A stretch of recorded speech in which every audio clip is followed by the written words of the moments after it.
Au sud de nulle part, c'est une chaîne de rencontres. On part en voyage et on vous présente des gens qui ont décidé de prendre un chemin un peu différent que le chemin classique de la vie.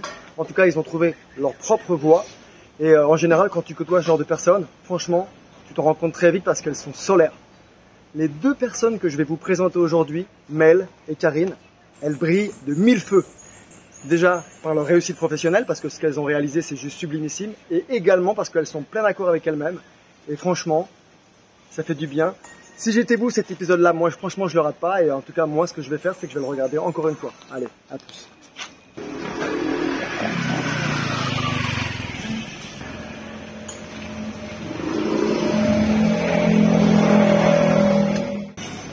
C'est un rêve de gosse, en fait, de vivre sur une île. On est parti en vacances ici. Et voilà. On s'est dit pourquoi pas tout quitter et puis vivre notre rêve, surtout dans un pays aussi doux à vivre. Et là, pas de limitation, tout ce qui est envie pour la déco ou autre, tout est possible. Il y a des fleurs partout, on n'a personne pour nous dire, il faut pas faire comme ci, il faut pas faire comme ça. On était juste libre de donner vie, corps à des idées, à des rêves, à des imaginations. Et voilà. On vivait dans un petit appart à Paris, sans balcon, sans animaux. Ça nous a tout changé, la nature, les tailles qui sont vraiment adorables à vivre, très calme, très pudique, très zen. Moi j'étais dans la finance, ouais. Quelque chose d'assez ennuyeux en fait, mais plutôt agréable en termes de revenus, de qualité de vie. Et Karine était dans l'immobilier. Et c'est vrai, quand on s'est rencontrés, on avait tout de suite en commun ce désir d'étranger, de liberté. Et à un moment donné, on s'est dit, j'avais 30 ans, Karine 40, on s'est dit, si on ne le fait pas maintenant, on ne le fera jamais. On va se réveiller un beau matin à 60, 65 ans. Alors en effet, avec une retraite confortable, etc. Mais alors, où seront passés nos rêves? Qui a eu l'idée du resto? Toutes les deux, je crois. En fait, on va pas te mentir, on était, il y a 15 ans, on a passé une soirée, on était là, donc en vacances pendant un mois. Loin de nous l'idée d'envisager déjà ce genre de projet. Et on a bu une bouteille de vin, je crois, je sais plus, on était un peu... on était un peu éméchés sur la baie, là. Et on s'est dit peut-être qu'un jour, pourquoi pas, peut-être un jour on viendra là. Et c'était une plaisanterie à l'époque, il n'y avait rien de... C'est comme la préparation d'un show. Exactement. C'est vrai, hein? Hein? C'est comme la préparation d'un show. C'est ça. C'est beaucoup plus qu'un resto, c'est une représentation presque théâtrale du show et tout. C'est vrai, hein? Les artistes qui vont arriver. C'est ça, c'est ça, c'est ça. C'est vous les artistes? Yes, you can. On a commencé avec un tout petit resto, on avait 15 tables. Et on avait 6 plats à la carte. 6 plats à la carte. Celui-là? Ouais. D'accord. C'était tout petit, c'était minuscule. On avait juste 4 transats sur la plage et bon, les gens nous ont fait confiance parce qu'on a fait les choses avec amour, avec nos maladresses, parce qu'on n'était pas de la profession. Les gens sont venus, revenus, et puis petit à petit, ça a grossi. Au bout de 2 ans, on était à 200 couverts, et blablabla, et c'est parti. Et voilà, bon, après, c'est beaucoup de travail, hein. Faut pas croire qu'on se la coule douce non plus, hein. On est là, on travaille 14 heures par jour, mais bon, dans des conditions qui sont hyper favorables. Et le travail est fait avec amour et avec joie. Voilà.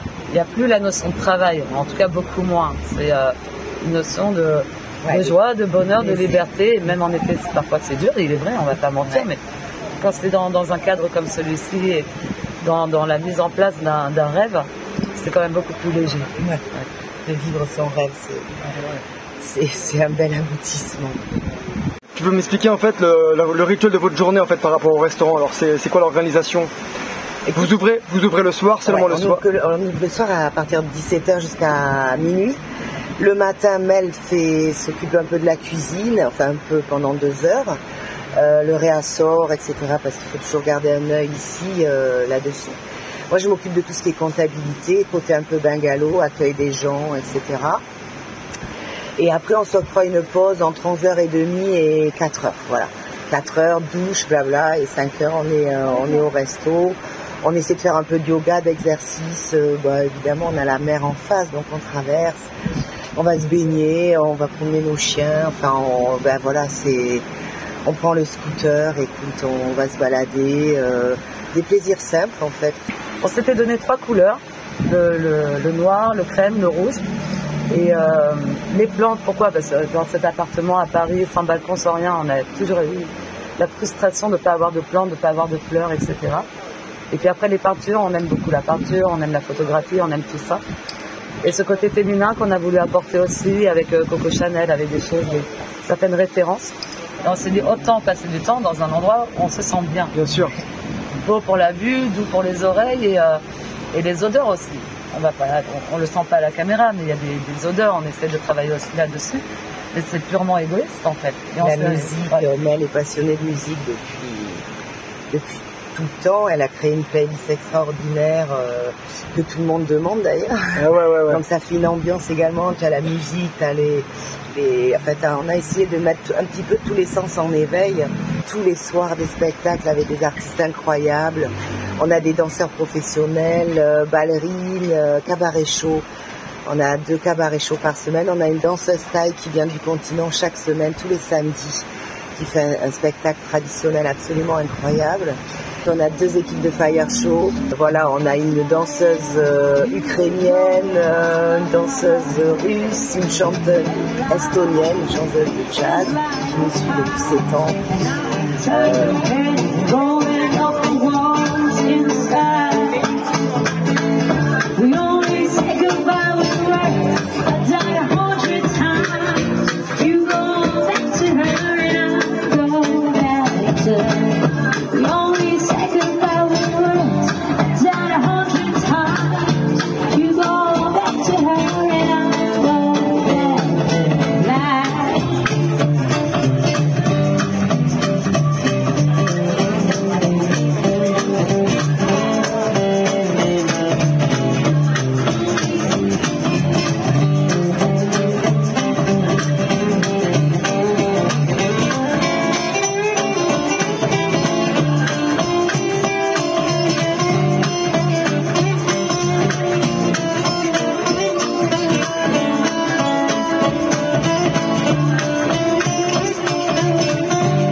On a des live painting aussi sur la plage, on a des artistes qui peignent directement avec le tableau sur la plage. Donc celui-là, c'est un tableau qui a été peint en live pendant que les gens mangeaient dehors, c'était génial.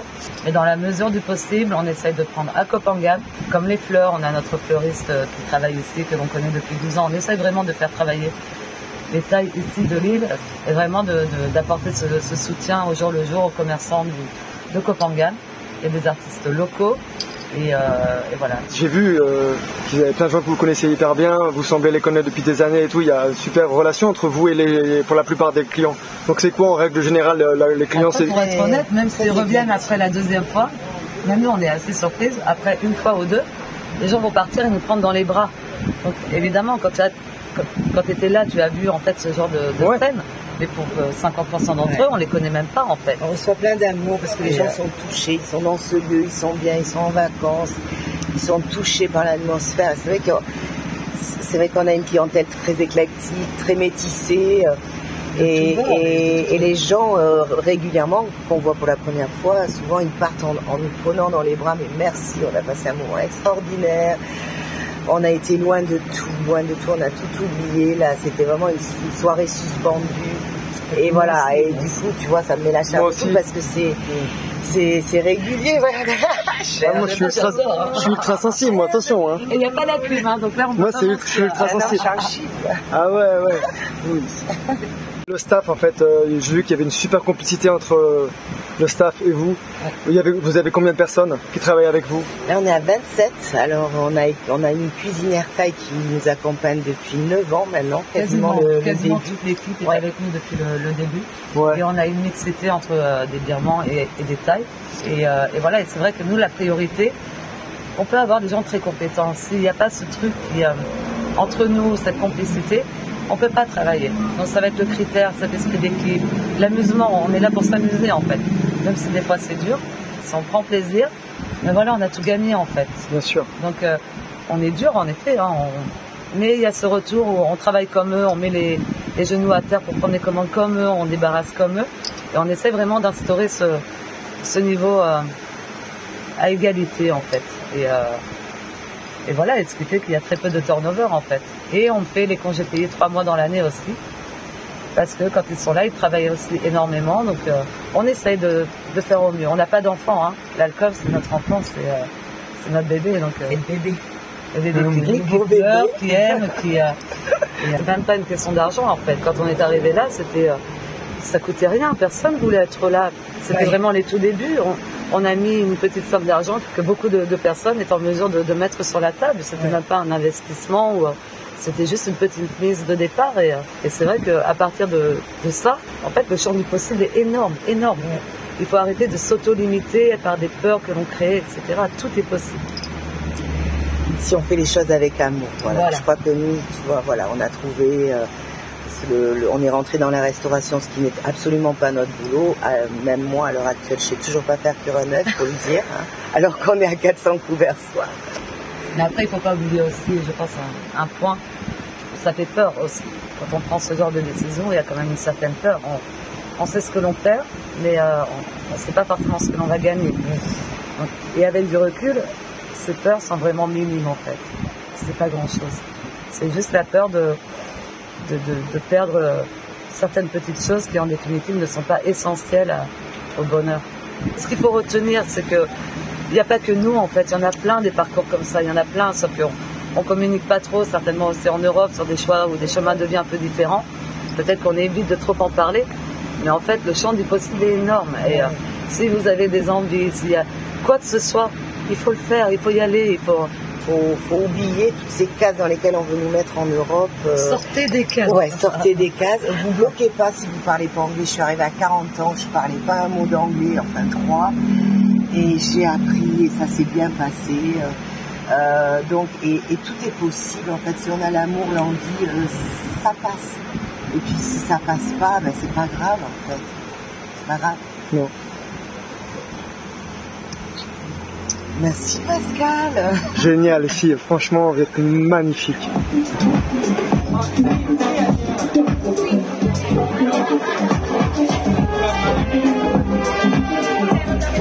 Merci les filles, merci pour ce que vous faites, merci pour ce que vous êtes et merci pour l'accueil.